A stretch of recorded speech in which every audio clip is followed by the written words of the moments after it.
ఈరోజు సూర్యాపేట శాసనసభ్యులు గౌరవ మాజీ మంత్రివర్యులు ఉమ్మడి జిల్లా అభివృద్ధి ప్రదాత గౌరవనీయులు శ్రీ గుంటకండ్ల జగదీష్ రెడ్డి ఎమ్మెల్యే గారి ఆదేశానుసారం సూర్యాపేటలో బీఆర్ఎస్ పార్టీ కార్యకర్తలను వందలాది మందిని వెనువెంటనే వారు పిలిపించిన అర్ధగంట లోపనే మరి ఇక్కడ తెలంగాణ తల్లి విగ్రహం దగ్గర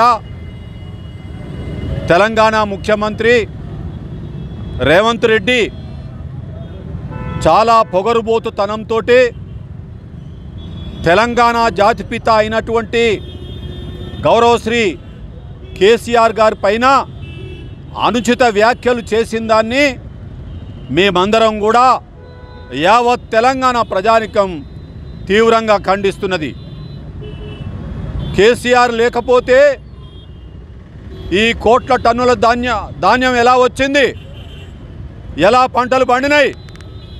కేసీఆర్ గారి యొక్క ముందు చూపుతోటే కదా కాళేశ్వరం ప్రాజెక్టు రూపుదిద్దుకొని ఇవాళ ఎస్ఆర్ఎస్పికి చివరిలో ఉన్నటువంటి మా సూర్యాపేటతో సహా లక్షలాది ఎకరాలలో పంటలు పండి రైతాంగం సంతోషంగా ఉండి ఈ గడిచినటువంటి 10 సంవత్సరాల కాలంలో తెలంగాణ రైతాంగం సంతోషంగా ఉన్నది. రైతు బంధు నేటి వరకు కూడా రేవంత్ రెడ్డి ఇంతవరకు నువ్వు వేయలే, రుణమాఫీ చేయలే.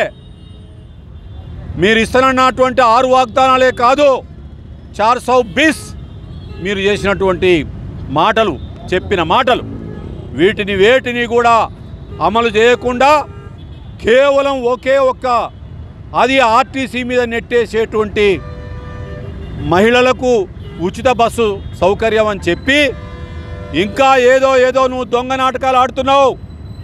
చేత కాకపోతే మాకు చేత కావట్లేదని చెప్పి తెలంగాణ ప్రజలకు క్షమాపణ చెప్పండి. కానీ మీరు కాలయాపన చేసి మళ్ళీ రేపు పార్లమెంట్ ఎన్నికల్లో లబ్ధి పొందుదాం, దొంగ మాటలు గతంలో అసెంబ్లీ ఎన్నికల్లో ఎట్ట చెప్పినామో ఇప్పుడు కూడా అట్నే చెప్పుదామని చెప్పి మీరు నాటకాలు ఆడుతున్నారు. తెలంగాణ ప్రజలు మీ నాటకాలని గమనిస్తూ ఉన్నారు. కేవలం మేమే కాదు, సామాన్య రైతును అడగండి. కేసీఆర్ ఉంటే ఇప్పుడు మా పొలాలు బీళ్ళు అయ్యాయా అని చెప్పి ప్రశ్నిస్తున్నారు.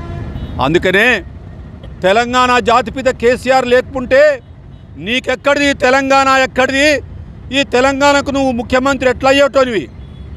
ఒళ్ళు దగ్గర పెట్టుకొని ఎవరిని రాజకీయ విమర్శలు ఉండొచ్చు, కానీ వ్యక్తిగతంగా మా నాయకుని కించపరిస్తే మేమెవరం కూడా చూస్తూ సహించేది లేదని చెప్పి మరొక్కసారి మీ అనుచితమైనటువంటి వ్యాఖ్యల్ని తీవ్రంగా బీఆర్ఎస్ పార్టీగా ఖండిస్తున్నాను.